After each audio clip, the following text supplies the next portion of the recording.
65% des jeunes burundais sont chômeurs. L'étude de 2016 du réseau des organisations des jeunes en action, REJA, montre que le chômage des jeunes burundais est 3 fois plus élevé que chez les personnes âgées de 35 ans. Cela n'est pas sans conséquences, bien sûr. Mais qu'est-ce qui fait qu'on ne confie pas des responsabilités à toutes ces bonnes gens? Notre culture bien profonde de peu de confiance aux jeunes, les politiques managériales non adéquates, la volonté. Bref, en y pensant, une idée de vidéo m'est venue en tête. Et les gens que je vais rencontrer donnent toute une autre image de ce que les jeunes peuvent accomplir. Alors, tu as quel âge? Tiens, j'ai 30 ans. 33 ans. J'ai 32 ans, bientôt 33 ans.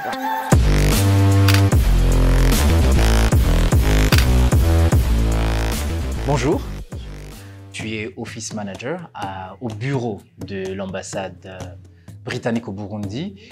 Comment est-ce que tu es arrivé à ce poste? C'était une annonce et il fallait postuler en ligne. Donc voilà, j'ai rempli le formulaire, j'ai attaché le CV, voilà, tout ce qu'il y a de plus normal. Juste après une interview que j'ai passée en anglais.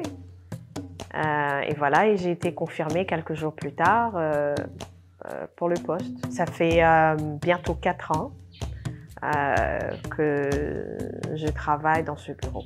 Tu as 33 ans et Ouais. tu es doyen d'une faculté à l'université. Tu trouves ça normal? Je sais pas, ça dépend de la façon dont tu définis la normalité. Peut-être que c'est la perception que tu as du fait de ce que tu as observé au cours du temps. Et ici au Burundi, c'est ça qu'on était habitué. Mais je suis là et j'ai 33 ans. Alors, le service Internet, c'est un concept plutôt nouveau ici au Burundi et qui ne cesse de créer de nouveaux jobs. C'est un nouveau concept, c'est une nouvelle tendance. C'est pour cela que les jeunes de mon âge, ou ceux qui ont plus ou moins 25, 26, 27, ils ont un avantage de pouvoir embrasser ce domaine et d'exceller dans ce domaine. Donc, ça nécessite beaucoup de self-drive ou bien beaucoup de volonté à pousser ses limites, à toujours apprendre. Tu penses que être doyen, ça devait aller c'est un poste qui est aux jeunes ou moins jeunes ou pour des personnes âgées? Compétences et expérience.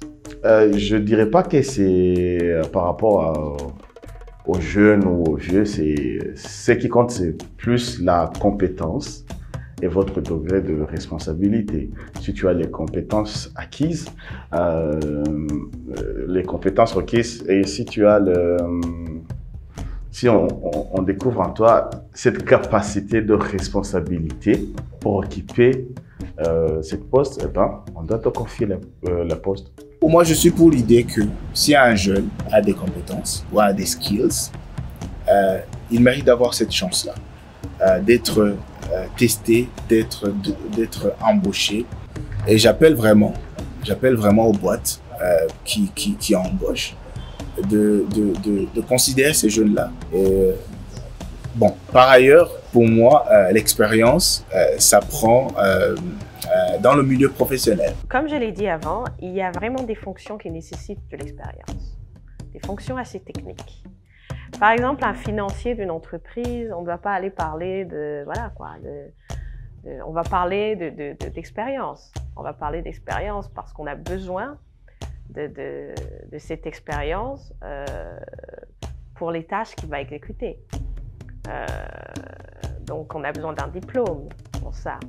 Mais pour question d'intégrer les jeunes de plus en plus dans le monde du travail, il faudrait miser sur, et on a déjà commencé, il faudrait miser sur une inclusion sous forme de stage et des stages professionnels qu'offriraient les entreprises. Et certaines entreprises le font déjà.